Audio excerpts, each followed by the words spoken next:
నమస్తే, welcome to political circle. తెలంగాణలో మరోసారి బీఆర్ఎస్ కి బిగ్ షాక్ తగిలింది. అసెంబ్లీ ఎన్నికల అనంతరం ఆ పార్టీలోని నేతలు ఇతర పార్టీలోకి వలస వెళ్తుండగా లోక్సభ ఎన్నికలు దగ్గరకు వస్తున్న కొద్దీ ఈ వేగం మరింత పెరిగింది. తాజాగా ఇద్దరు బీఆర్ఎస్ మాజీ ఎంపీలు, ఎమ్మెల్యేలు ఆ పార్టీని వీడి బీజేపీలో చేరారు.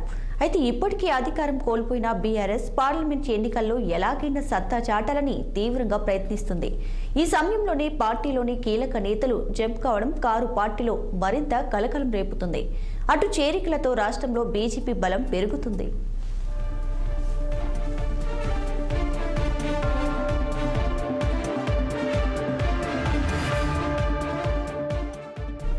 రానున్న రోజుల్లో బీఆర్ఎస్ పార్టీకి భవిష్యత్ లేదని భావిస్తున్న గులాబీ నేతలు ఒక్కొక్కరిగా ఆ పార్టీని వీడుతున్నారు.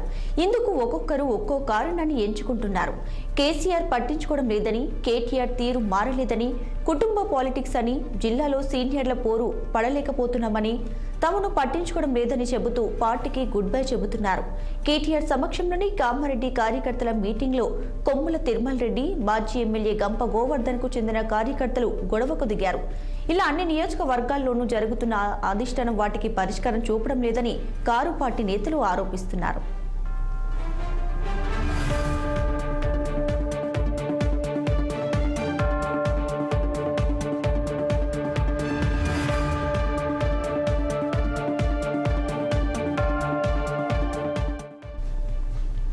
పదేళ్లు బీఆర్ఎస్ అధికారంలో ఉండగా కొందరు నేతలకు కేసీఆర్ టికెట్ ఇవ్వలేదు.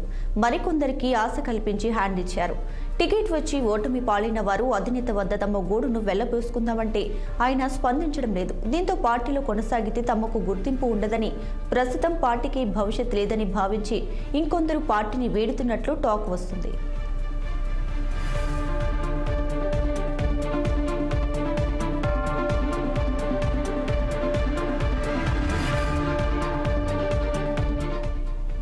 గత అసెంబ్లీ ఎన్నికల్లో టికెట్ ఆశించి భంగపడిన మాజీ ఎంపీలు, ఎమ్మెల్యేలు నలుగురు బీజేపీ కండువ కప్పుకున్నారు.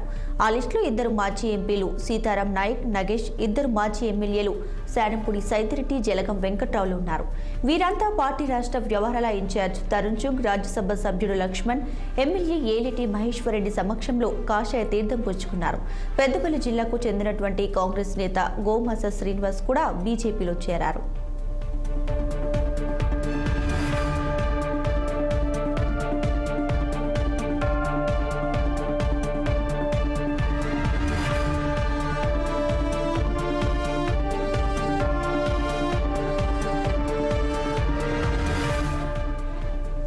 నగేష్ కు ఆదిలాబాద్, సీతారాం నాయక్ మహబూబాబాద్, హుజూర్ నగర్ మాజీ ఎమ్మెల్యే సైదిరెడ్డికి నల్గొండ, కొత్తగూడెం మాజీ ఎమ్మెల్యే జలగం వెంకట్రావుకి ఖమ్మం ఎంపీ స్థానాల టికెట్లు ఇస్తారని ప్రచారం జోరుగా సాగుతుంది.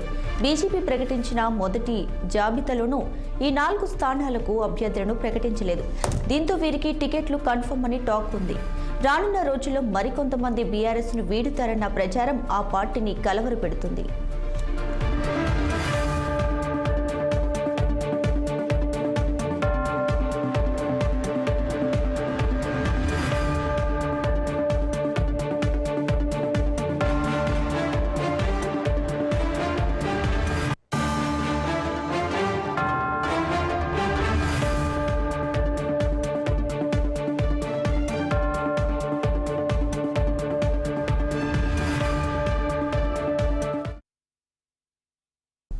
లోక్సభ ఎన్నికలకు సంబంధించి ఎంపీ అభ్యర్థుల తొలి జాబితాను బీజేపీ అధిష్టానం ప్రకటించింది.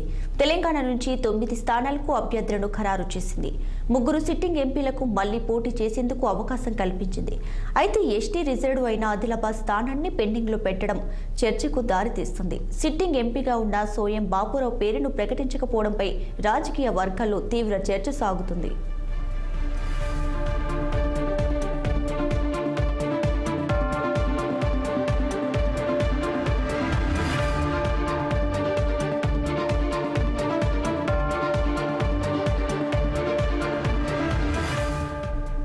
తెలంగాణలో గెలిచిన 8 అసెంబ్లీ స్థానాల్లో 4 ఆదిలాబాద్ జిల్లాలోనే ఉన్నాయి.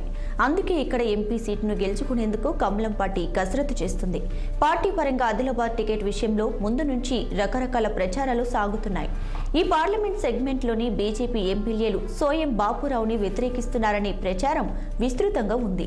బాపురావుకి కాకుండా మరెవరికైనా టికెట్ ఇవ్వాలని అధిష్టానానికి విజ్ఞప్తులు చేసినట్లు చర్చ నడుస్తుంది. అయితే ఈ క్రమంలో ఆదిలాబాద్ ఎంపీగా పలువురి పేర్లు తెరపైకి వచ్చాయి. తమకు అవకాశం కల్పించాలని రాష్ట్ర నాయకత్వానికి ఇప్పటికే దరఖాస్తు చేసుకున్నారు.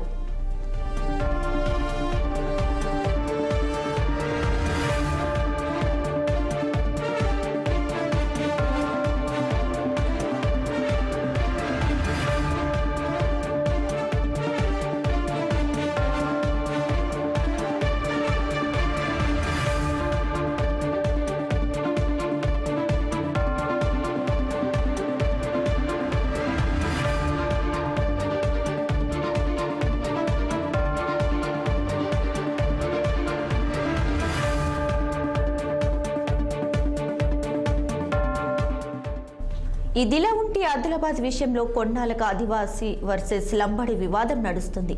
ఈ వివాదం తెరపైకి రావడానికి సోయం బాపురావు తీరే కారణమన్న విమర్శలు లేకపోలేదు.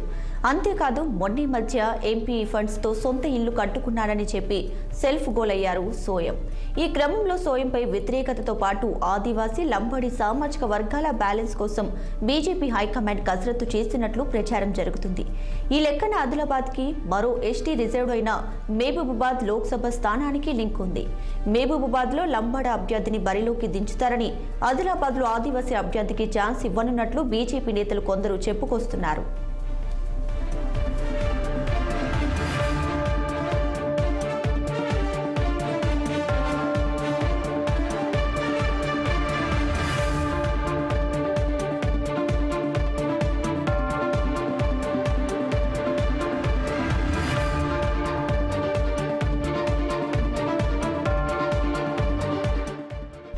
వాస్తవానికి పార్టీ అభ్యర్థుల తొలి జాబితాలో ఆదిలాబాద్ ప్రధాని మోదీ ఎన్నికల ప్రచారానికి ఇక్కడి నుంచే శ్రీకారం చుట్టారు. అయితే అధిష్టానం మాత్రం ఆదిలాబాద్ విషయంలో ఆచితూచి వ్యవహరిస్తుంది. కమలం పార్టీ ప్రకటించిన తొలి విడత జాబితాలో సోయంకి చోటు దక్కకపోవడంపై పార్టీ శ్రేణులతో పాటు రాజకీయ వర్గాల్లో పెద్ద ఎత్తున చర్చ సాగుతుంది.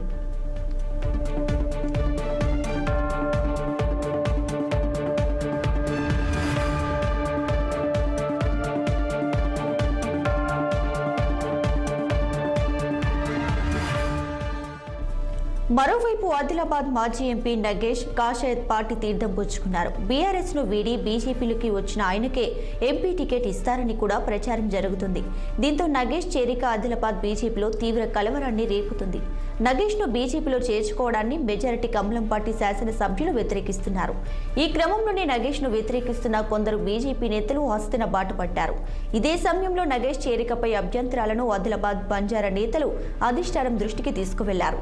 పార్టీలో మొదటి నుండి పనిచేసిన వారికి కాకుండా ఇటీవల చేరిన వారికి ఆదిలాబాద్ లోక్సభ టికెట్ ఇవ్వొద్దని అధిష్టానానికి సూచించారు.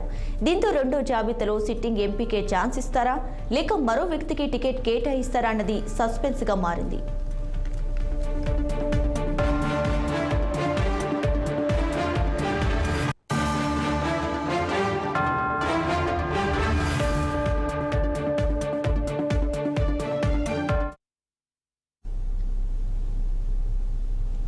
తెలంగాణలో రాజకీయాలు మామూలుగా లేవు. లోక్సభ ఎన్నికలు సమీపిస్తుండటంతో ప్రధాన పార్టీలు దూకుడు పెంచాయి. క్షేత్రస్థాయిలో పార్టీ కార్యకర్తల నుంచి ముఖ్య నాయకుల వరకు సంసిద్ధమవుతున్నాయి.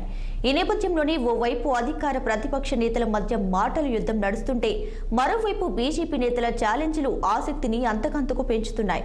ఇప్పటికీ కాంగ్రెస్ ప్రభుత్వం త్వరలోనే కూలిపోతుందంటూ ప్రతిపక్షాలు ఆరోపణలు చేస్తుండగా తాజాగా బీజేపీ ఎమ్మెల్యే చేసిన ఛాలెంజ్ ఇప్పుడు సర్వత్రా చర్చనీయాంశంగా మారింది.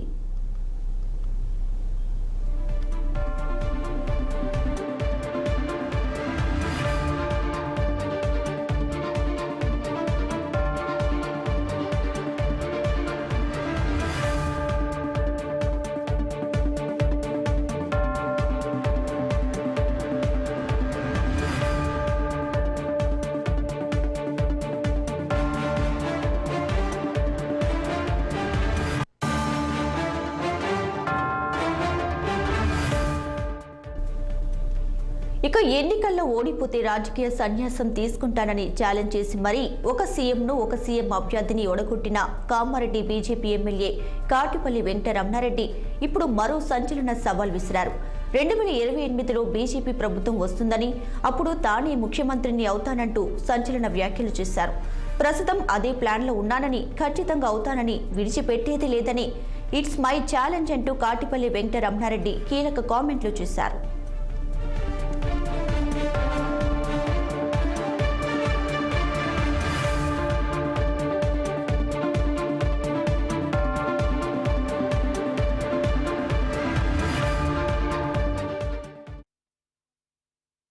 పొద్దునే నేను ముఖ్యమంత్రి అవుతా, నా గర్ల్ ఫ్రెండ్ కూడా నేను క్యాబినెట్ ఇస్తా, ఇయ్యచ్చా అంటే నేను కూడా తయారు చేసుకుంటా. మరి ఎందుకంటే నేను కూడా 2028 ప్లాన్లోనే ఉన్నా, అయితే కూడా ఇడిచిపెట్టేది అయితే లేదు. ప్రెస్కే చెప్తున్నా డైరెక్ట్, ఇట్స్ ఎ ఛాలెంజ్. మొన్న రాజకీయ సన్యాసం తీసుకుంటాను ఎట్లన్నానో 2028లో బీజేపీ ప్రభుత్వం రాకపోతే ముఖం చూపెట్టవాళ్ళకి అంటున్నాం, పత్రికాముఖంగా చెప్తున్నాం, బీజేపీ ప్రభుత్వం రాకపోతే. అయితే ఎమ్మెల్యే వెంకట రమణారెడ్డి చేసిన ఈ వ్యాఖ్యలు ప్రస్తుతం బీజేపీలో దుమారం రేపాయి. ఇద్దరు సీఎంలను ఓడించినంత మాత్రాన తానే సీఎం అవుతానని చెప్పడం ఏంటంటూ కమలం పార్టీలోనే తీవ్ర చర్చ జరుగుతుంది. ఎమ్మెల్యే అవ్వగానే ఓవర్ కాన్ఫిడెన్స్ పెరిగిపోయిందంటూ ఫైర్ అవుతున్నారు. తెలంగాణ బీజేపీలో ఎంతో మంది ప్రముఖ నాయకులు ఉన్నారు. ఎప్పటి నుంచో పార్టీ కోసం పనిచేస్తున్న సీనియర్లు కిషన్ రెడ్డి, లక్ష్మణ్ లాంటి వాళ్ళే ఇప్పటి వరకు తామే సీఎం అవుతానని ఎక్కడా చెప్పలేదని, తొలిసారి అసెంబ్లీలో అడుగు పెట్టగానే ముఖ్యమంత్రి అయిపోతానన్న రమణారెడ్డి వ్యాఖ్యలపై సొంత పార్టీ నేతలే మండిపడుతున్నారు.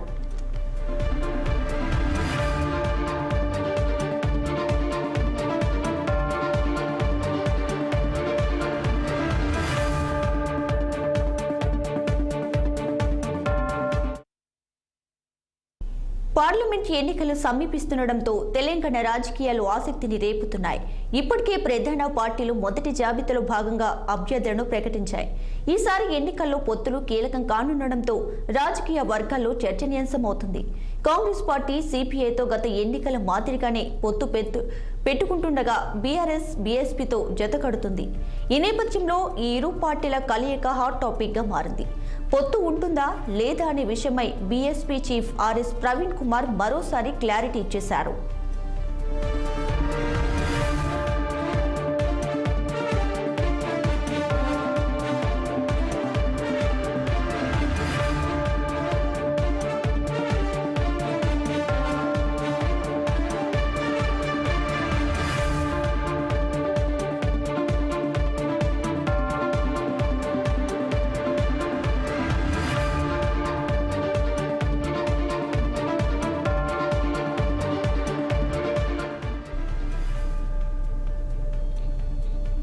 తెలంగాణలో బీఎస్పీ బీఆర్ఎస్ పార్టీల మధ్య పొత్తుకు బీఎస్పీ జాతీయ అధ్యక్షురాలు కుమారి మాయావతి అనుమతి లభించిందని బహుజన్ సమాజ్ పార్టీ రాష్ట్ర అధ్యక్షులు doctor RS Praveen Kumar tweet చేశారు. రాబోయే పార్లమెంట్ ఎన్నికల్లో రాష్ట్రంలో ఇరు పార్టీలు కలిసి పోటీ చేస్తాయని ప్రకటించారు. బీఎస్పీ బీఆర్ఎస్ పార్టీల కూటమి చర్చలపై రాష్ట్రంలో ఏర్పడిన సందిగ్ధతకు బెహెంచి మాయావతి తెరదించారని ఆయన వివరించారు. ఇక రాష్ట్రంలోని బీఆర్ఎస్ ఎన్డీఏ ఇండియా కూటమిలో లేనందున ఆ పార్టీతో కలిసి పార్లమెంట్ ఎన్నికల్లో పోటీ చేయడానికి పార్టీ హైకమాండ్ అనుమతిచ్చిందని తెలియజేశారు. రాష్ట్రంలోని 17 పార్లమెంట్ నియోజకవర్గాల్లో బీఎస్పీ బీఆర్ఎస్ పార్టీలు ఉమ్మడిగా పోటీ చేసే స్థానాలపై త్వరలో స్పష్టత ఇవ్వనున్నట్లు వివరించారు.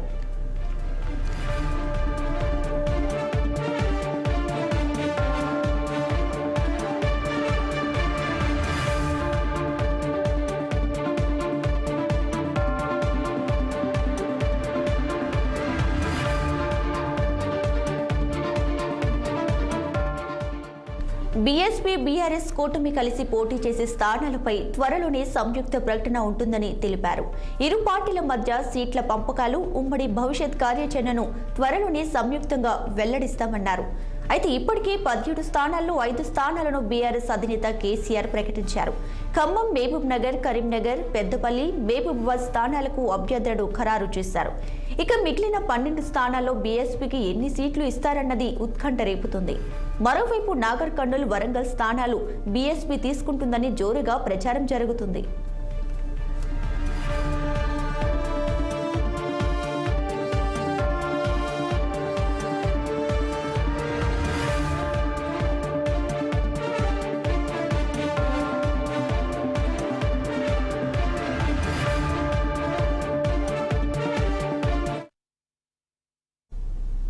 ఇది ఇవాల్టి పొలిటికల్ సర్కిల్. చూస్తూనే ఉండండి 6 టీవీ. ఇది సామాన్యుడి ఆరో ప్రాణం.